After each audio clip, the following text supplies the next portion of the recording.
1974. Wichita, Kansas. A quiet neighborhood, an ordinary family home.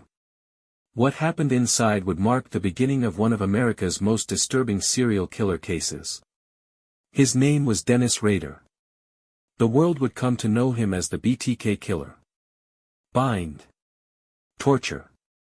Kill. 3 words he chose for himself, and 3 words that left a nation terrified. But here's the part most documentaries never tell you: how did Dennis Rader stay hidden for nearly 30 years? How did a church leader, a family man, a trusted neighbor, manage to outsmart police, the FBI, and an entire city for decades? And what critical mistakes allowed him to keep killing in plain sight? This is Life Stories Archives. Here, we don't just retell crimes, we uncover the untold facts and failures that history often buries. If you want to see the truth behind the headlines, subscribe now. Because what you're about to hear is the story every documentary missed. Before he became the BTK Killer, Dennis Lynn Rader grew up in a small Kansas town called Pittsburgh, and later moved to Wichita. On the surface, his childhood looked ordinary: a working-class family, a quiet Midwestern neighborhood. But under the surface, disturbing signs were already there. As a boy, Dennis developed what psychologists call the McDonald triad: early warning signs of violent behavior, cruelty to animals, arson, and obsessive fantasies. Neighbors recalled how he would trap and kill animals, then carefully stage their bodies. Dennis also had a growing obsession with control. He admitted in later confessions that, even as a child, he fantasized about tying up girls. By the time he was a teenager, these fantasies had become his escape, a dark secret life hidden behind a polite smile. After high school, Rader joined the Air Force. He traveled, worked different jobs, and seemed disciplined. But those violent urges didn't go away. When he returned to Kansas, he built what looked like a normal life: a stable job, a wife, 2 children. To his community, Dennis was a reliable neighbor, a devoted church member, even a scout leader. No one knew that behind closed doors, he was carefully planning his double life.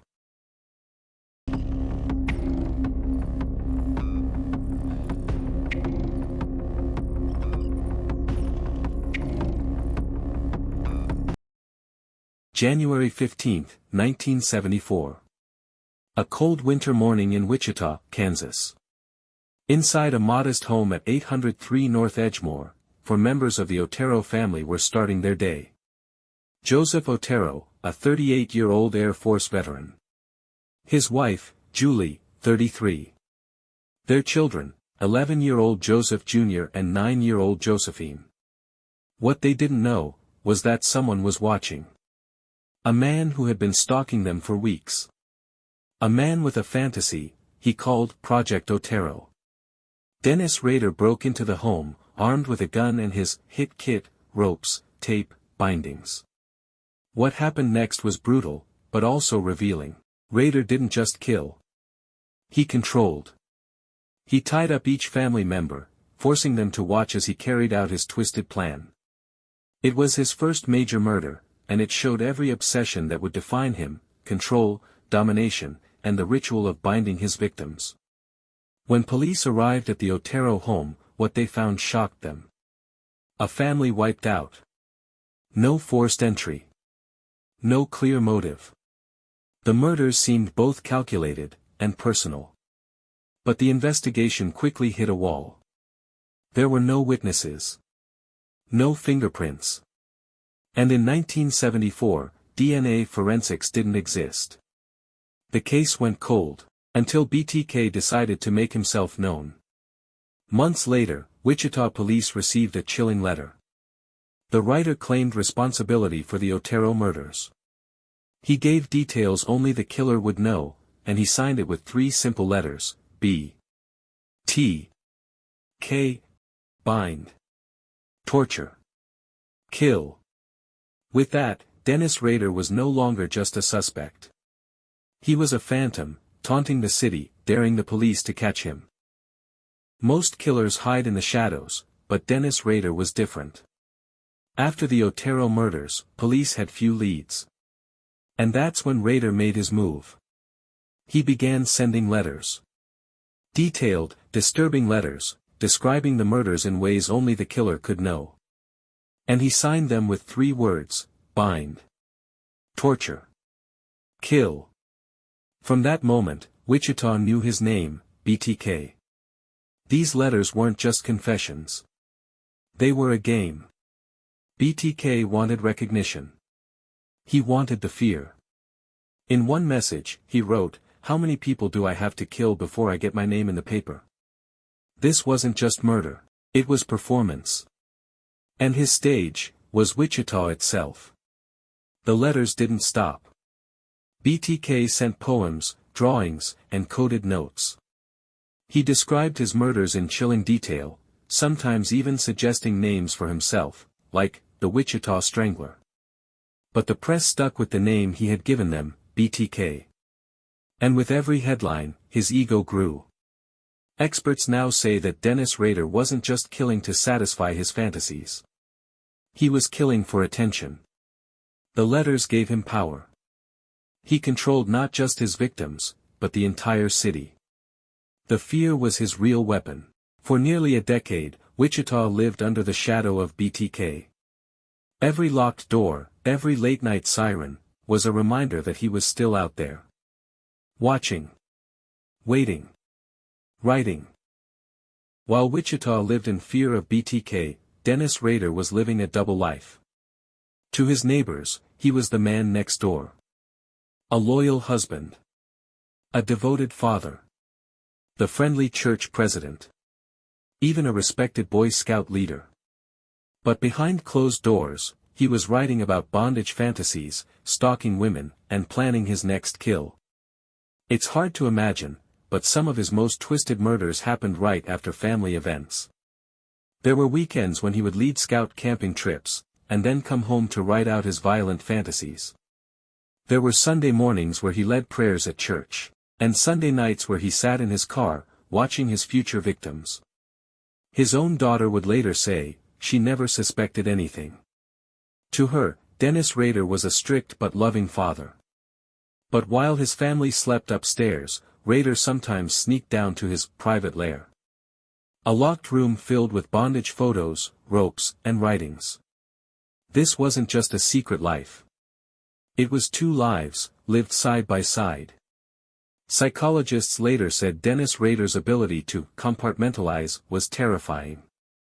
In one box, the family man. In another, the killer. And he kept those boxes completely separate. So separate, that even the people closest to him never saw the monster inside.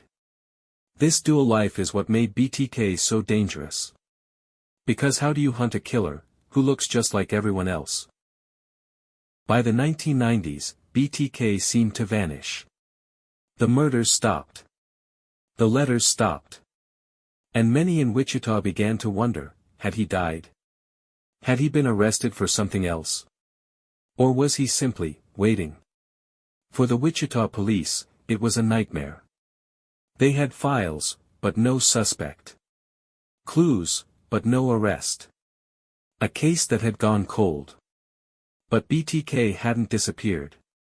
He was living quietly, going to work, raising his kids, all while watching the world forget his name. In 2004, everything changed. Out of nowhere, Wichita media received a letter. The writer claimed to be BTK. Inside were details only the killer could know. It was his way of saying, I'm still here. Why did he come back after 30 years? Experts say Dennis Rader couldn't handle being forgotten. He wanted credit. He wanted fame. And above all, he wanted control. BTK was back, not because he needed to kill, but because he needed an audience. By 2004, Wichita police knew BTK was alive. But after decades of silence, they needed proof. And this time, BTK gave them exactly what they wanted. Through his letters, he started playing a dangerous game. A game of taunts, clues, and ego. And that ego would finally bring him down. In one of his letters, BTK asked police a simple question: if I send you a floppy disk, can it be traced? The police answered through the newspaper, no, it's safe. BTK believed them. And that single decision sealed his fate. When investigators analyzed the floppy, metadata revealed a name, Dennis. And the location? A church computer, at Christ Lutheran Church in Wichita. The president of that church? Dennis Rader. On February 25, 2005, after nearly 3 decades of hunting, police pulled over Dennis Rader just a mile from his home. The man who had haunted Wichita as BTK, was finally in handcuffs. It was over. The monster behind the mask of a family man, the Boy Scout leader, the church president, the father of 2, was revealed to be one of America's most cunning serial killers. Can you imagine? For 30 years, Dennis Rader lived as a father, a church leader, and a monster hiding in plain sight. And when he was finally caught, what he revealed in court would shock the entire nation. Before we move to Rader's chilling confession, if you want more untold stories and hidden truths behind the world's darkest crimes, make sure you subscribe to Life Stories Archives. Your support helps us bring you deeper, more detailed investigations, the kind of stories that others don't tell.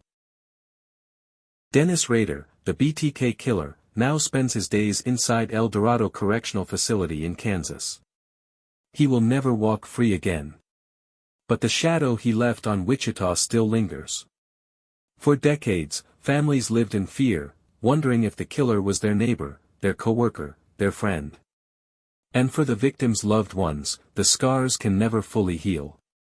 The BTK case forced police across America to rethink how they track serial killers. It highlighted failures in communication, missed opportunities, and the dangers of underestimating an offender's intelligence. It also exposed something far darker, that evil can hide behind the mask of normalcy.